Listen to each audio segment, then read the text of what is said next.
So here we are again. I hope everybody survived the rain. We had a lot of it last night. I don't know whether we're supposed to get some today or not. Maybe not. But anyway, we are we're going to plug through and get through another 8 or 9 chapters of Tobit today. We started that last week, and remember, Tobit, the book of Tobit is an apocryphal book or a deuterocanonical book, whatever word you want to use there. Apocryphal is probably easier. But it is considered, it's canon by like Eastern Orthodox and Eastern Orthodox. But Catholic Church considers it as part of Deuterocanon, which means second canon, by the way. So a second Bible, if you will. And then, of course, Protestants, we just kind of use it as legend, and that's what most people believe this is. It's just kind of a legend book, kind of like Ulysses, that kind of thing. The Riders of Homer, stuff like that.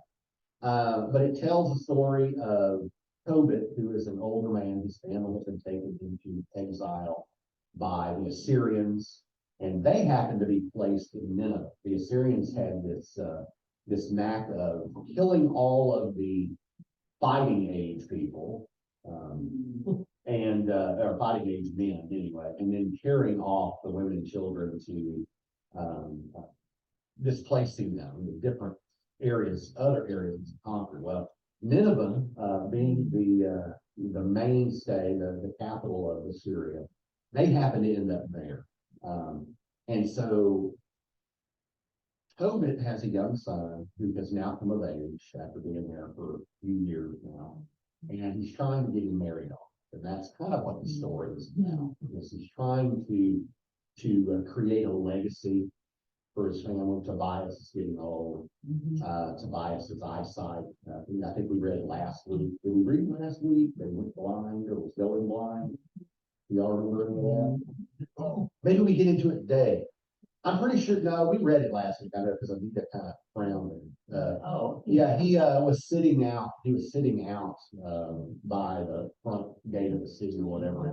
Birds would come and they would have their droppings once in a while. Yeah. So anyway, he's going blind. Well, right. We're going to continue that story. He's sending his son on a quest. We kind of, the first 2 or 3 chapters were kind of a summary of what's going to happen. So we kind of read the last chapter in a novel. And now we're going to go back and we're going to read all the details of that. Not about their being taken in, but about the other stories that were. So let me go ahead and share our thing. We'll get through this quick. There's not a whole lot of books to go over. So we'll do it really cheap.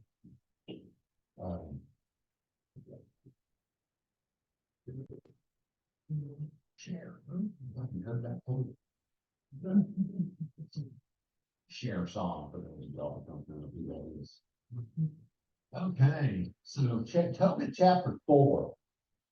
That same day, Tobit remembered the money that he had left in trust with Tobiah at Rages in Medea. And he said to himself, now that I have asked for death, because he just wants to die. Okay? Oh, remember, he also, he went behind Esarhaddon and Shalmaneser's backs to bury the Jewish dead. Okay.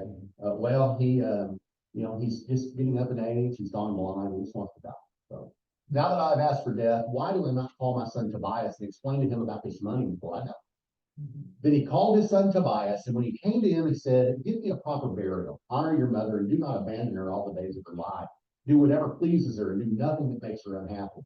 Remember her, my son, because she faced many dangers for you while you were in her womb. And when she dies, bury her beside me in the same grave.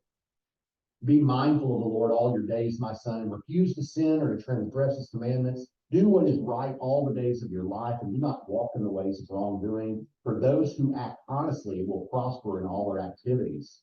To all those who practice righteousness, give alms according to your circumstances, my son, and do not turn your face away from anyone who. Remember, they're from the tribe of Naphtali, which was one of the 10 that was taken. Okay? Then the face of God will not be turned away from you. Act according to what you have, my son. If you have much, give alms from it. If you have little, give alms in accordance with what you have. Do not be afraid, my son, to give alms. You will be laying up a good treasure for yourself against the day of need. For almsgiving delivers from death and keeps you from going into the darkness. No, it doesn't, but it's nice to say that. Doing good don't get you into heaven. Okay? I mean, it helps, but it doesn't get you. Indeed, almsgiving for all who practice it is an excellent offering in the presence of the Most High. I can agree with that. Okay. Beware, my son, of every kind of sexual immorality. First of all, marry a woman from among the descendants of your ancestors. Do not marry a foreign woman who is not of your father's tribe, for we are the descendants of prophets and true-born sons of prophets. The first prophet was Abraham, and Isaac and Jacob, our ancestors of old. Remember, my son, that these all took wives from among their kindred. They were blessed in their children, and their posterity will inherit the land. So he's going back all the way to Abraham, to the covenant that God made with Abraham. That threefold covenant, which is a land, your posterity will inherit them. I'll give you land. I'll give you seed, which is a large family, a large number of people, and a blessing. I will bless those who bless you, curse those who curse you.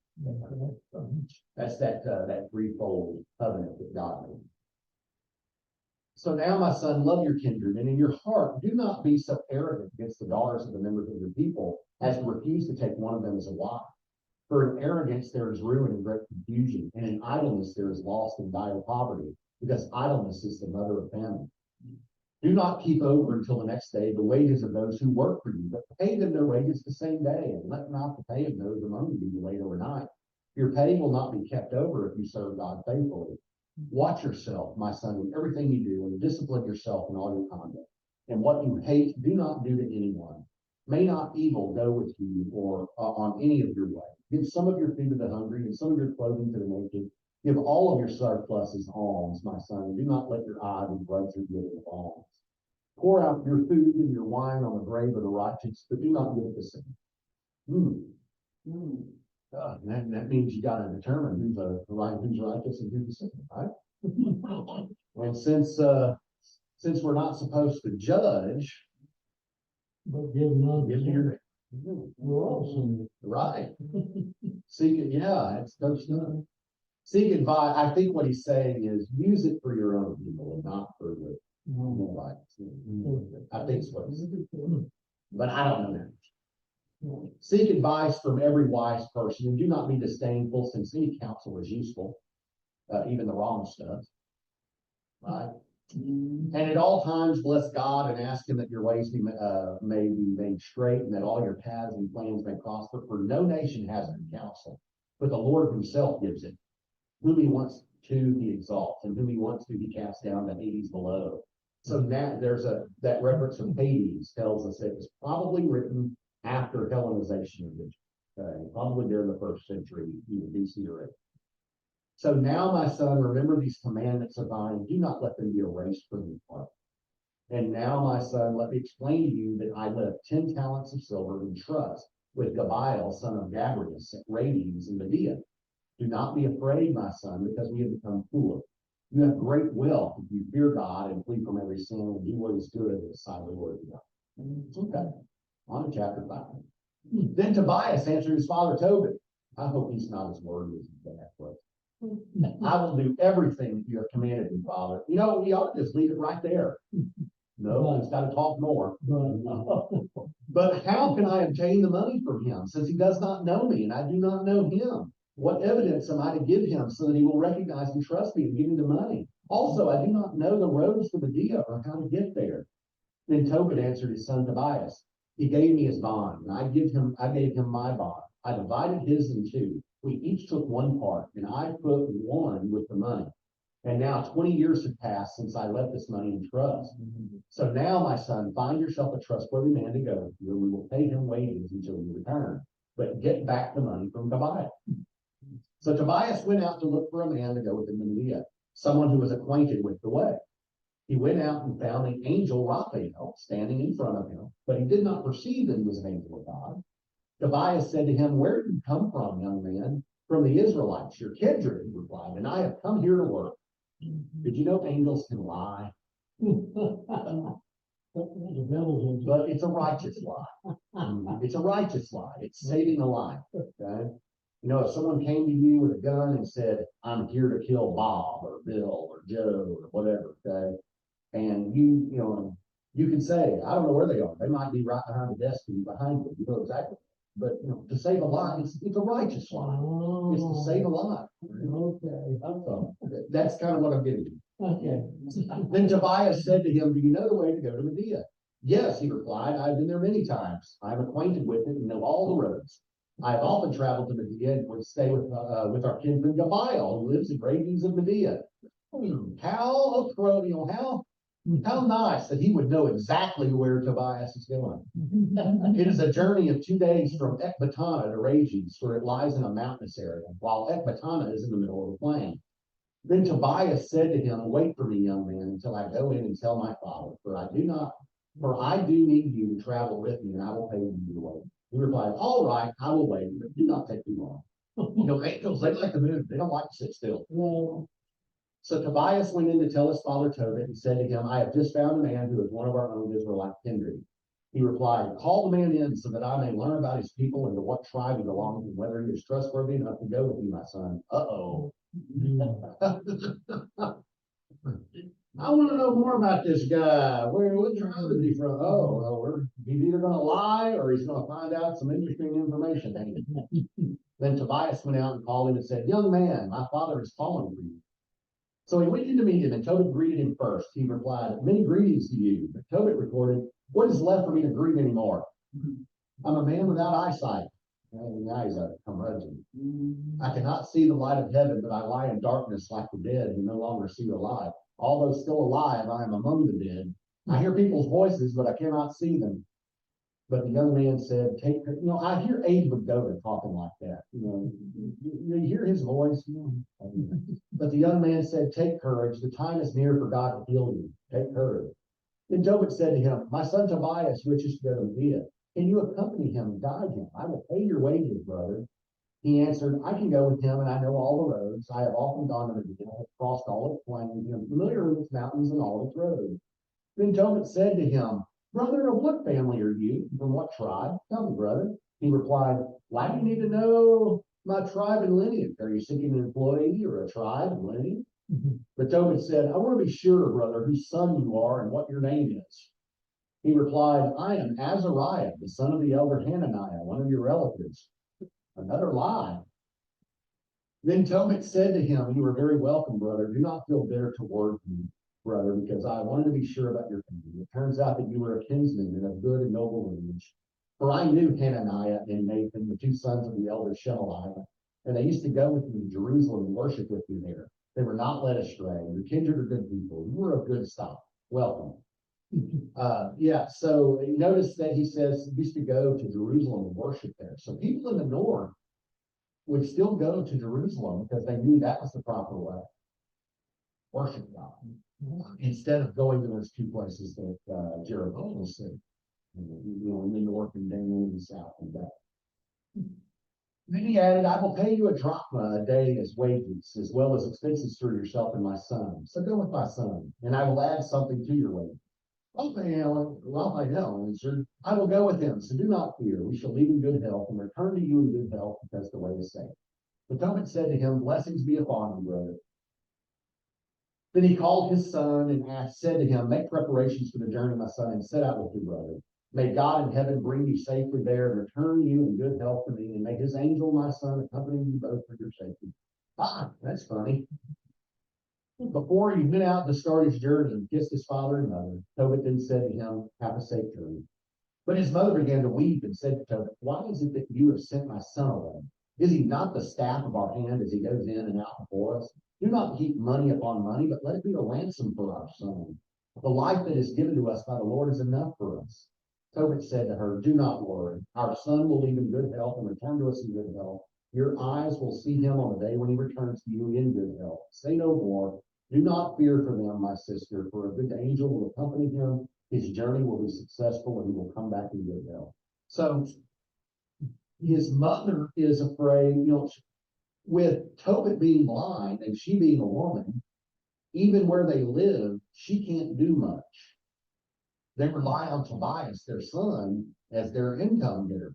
So, and with him gone, they're gonna be an even worse thing. That's what she was. You thought that was an angel that was going. No, he knows him as Azariah, son of Hanan. He said for a good angel will accompany Yeah, he prayed a that, good angel. that a good angel would accompany both of them. Oh, Yeah. So, chapter 6. She stopped weeping. The young man went out, and the angel went with him, and the dog came out with him and went along with him. Oh, it's nice to have a dog who's going to be on your own. So they both journeyed along, and when the first night overtook them, they camped by the Tigris River. Then the young man went down to wash his feet in the Tigris River, and a large fish leaped up from the water and tried to swallow the young man's foot. He cried out. But the angel, have you ever seen those videos where people sticking their hands in the water and a catfish comes up and just chomp down on it? I think that's what's happening. Yeah, right. But the angel said to the young man, catch hold of the fish and hang on to it. So the young man grasped the fish and drew it up on the land. Then the angel said to him, cut open the fish and take out its gall, heart, and liver. Keep them with you, but throw away the intestines, for its gall, heart, and liver are useful as medicine. This comes into play in a little bit, okay? okay. So after cutting open the fish, the young man gathered together the gall, heart, and liver, and then he roasted and ate some of the fish and kept some to be salted for the journey. The two continued on their way together until they were near Medea. Then the young man questioned the angel and said to him, Azariah, my brother, what medicinal value is there in the fish's heart and liver and in the gall?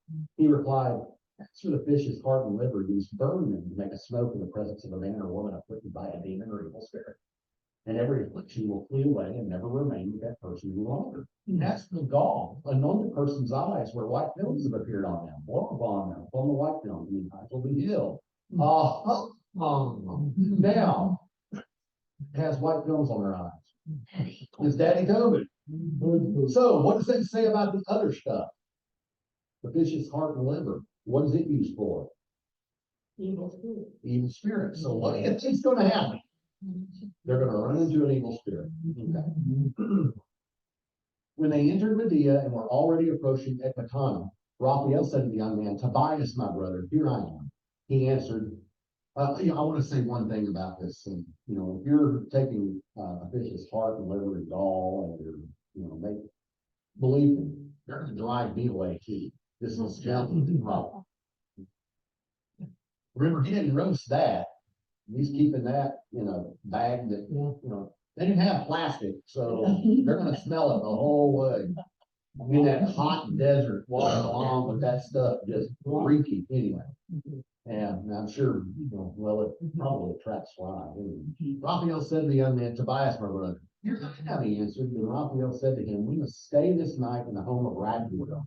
That man is your relative, and he has a daughter named Sarah.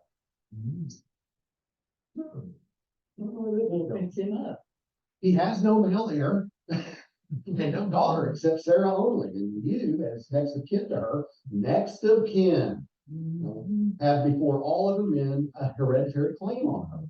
Also, it is right for you to inherit her father's possessions. Moreover, the young woman is intelligent, brave, and very beautiful, and her father is a good man.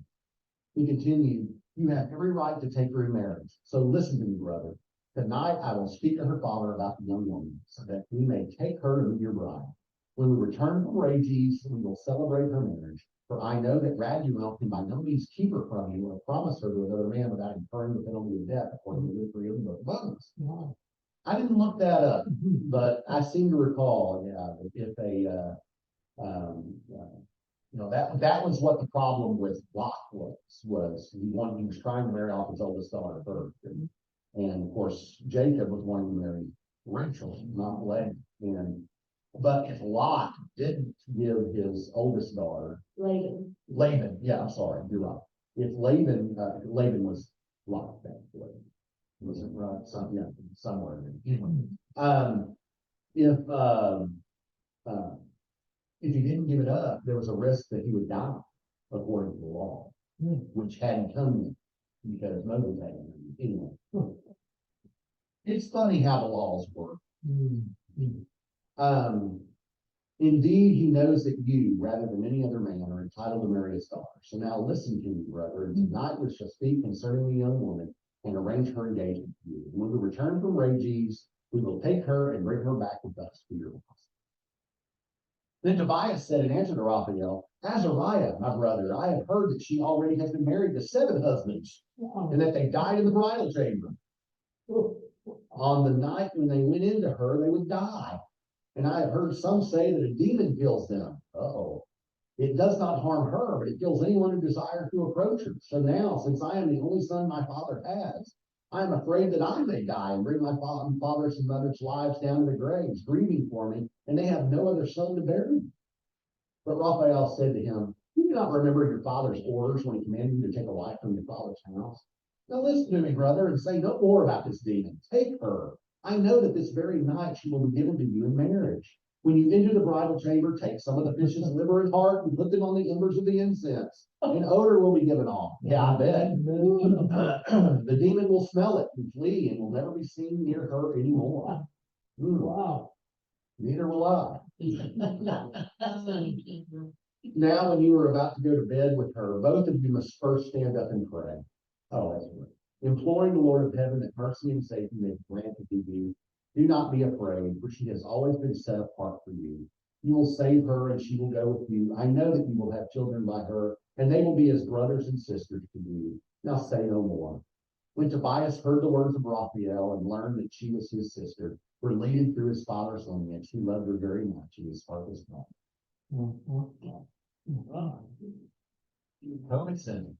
Now, when they entered Ecbatana, Tobias said to him, Azariah, my brother, take me straight to our brother Raguel. So he took him to Raguel's house, where they found him sitting beside the courtyard door. They greeted him first, and he replied, many greetings, my brothers, welcome and good health. Then he brought them into his house. He said to his wife Edna, how much this young man resembles my kinsman Tobit. Then Edna questioned him, saying, where are you from, my brothers? They answered her, we belong to the descendants of Naphtali, who are exiles in Nineveh. She said to them, do you know our kinsman Tobit? And they replied, yes, we know him. Then she asked him, is he in good health? They replied, he is alive and in good health. And Tobias added, he is my father. At that, Raguel jumped up and kissed him and wept. He also spoke to him as follows. Blessings on you, my son, offspring of a good and noble father. Oh, most miserable of calamities that such an upright and beneficent man has become blind. Did Tobias say that he was blind? He didn't. That's what I said. The word gets around, just like the 7 husbands.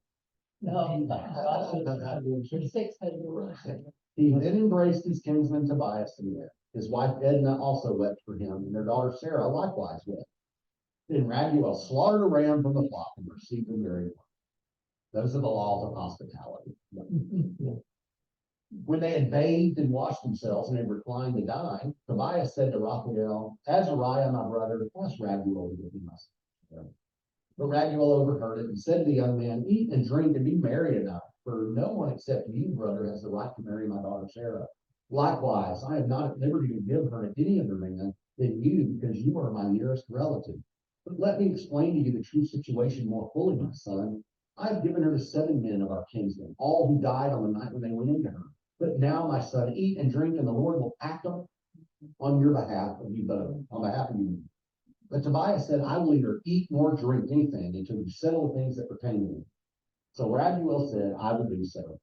She is given to you in accordance with the decree in the book of Moses, and it has been decreed from heaven that she be given to you. Take your sister. From now on, you are her brother, and she is your sister. She is given to you from today. May the Lord of heaven, my son, guide and prosper you both this night and grant you mercy and peace. Then Raguel summoned his daughter Sarah. When she came to him, he took her by the hand and gave her to Tobias, saying, take her to be your wife in accordance with the law and decree written in the book of Moses. Take her and bring her safely to your father, and may the God of heaven let the journey go smoothly and in his peace. Then he called her mother and told her to bring writing material, and he wrote out a copy of a marriage contract to the effect that he gave her to him as wife, according to the decree of the law. Then they began to eat and drink. Raguel called his wife Edna and said to her, sister, get the other room ready and take her there. So she went and made the bed in the room as he had told her, and brought Sarah there. She wept for her daughter. Then wiping away the tears, he said to her, "Take courage, my daughter. The Lord of heaven grant you joy in the place of your sorrow. Take courage, my daughter." Then she went. Okay. So, The end of the Like, stop on, yeah, we all did it. Think you come next Sunday. Yeah, it's a, yeah, For the so, rest of the still. so there's a million things that are gonna happen between now and next one. so the marriage has happened. I mean, it's just in all those things and the wedding night, the honeymoon's about to, so we have to stop there. I didn't know they were ready. I'm not allowed to preach on honeymoon. I didn't know they No. were brought up, marriage license back then. Well, so next week, we've got these things happening. It's a lot of, Like the demon, yeah, Tobias wraps the demon. stinking up. When I was typing it up, I put the E in there, and Tobias roots the demon, wrap the demon. Wedding feast, the money's recovered, anxiety of the parents, I bet. They start their journey home, homeward journey. I see that homeward journey, that's a chapter title. In the book of Tobias. And, I think about that. Remember the dog came with them? There's a movie called Homeward Bound that had a dog and a cat. There's another one called Milo and Otis, kind of the same thing, just a different production company, but I see that homeward journey. The dog was fucking on. Tobit gets his sight restored. I wonder how he does that. Well, it's, By that, that gall. The gall. God to bring it all back. Robbing his wages, an angel who takes his pay. Well, we'll see. Yeah, so, and then they figure out who's right. So anyway, so that is next week. And, I thought we'd get through more than that, but I wasn't paying attention. But That's okay. next week we go through chapter 13, there's 14 chapters, so we'll go 9 through 13. Or 8 through 13, sorry. That's very interesting. Yes, it's kind of why I wanted you to kind of hear it. Most people wouldn't take the time to read it, but it's very interesting. We'll actually read parts of a book called Judith at some point, later on. Of course, when we get after all the kings, after everything has happened, they come back in exile. When we get to the end of all this, I'm going to read through the Maccabees too. That's like reading a war novel. That's like War and Peace. And the Maccabees is really, Wouldn't be that long, no, not that long, but it's just that active. There's that much action going on, huh? and it all revolves around the temple. Before the Herods come. So it's really, really, really. Very interesting. So anyway, I'm gonna go ahead and close this out, and so I can get over to choir. Okay. Any of y'all want to sing with us? I don't see any, No. it's very slow. Being so low. I'm gonna go ahead and close this out. Y'all have fun. We'll be in Tobit again next week too. Okay. God bless. Is that book of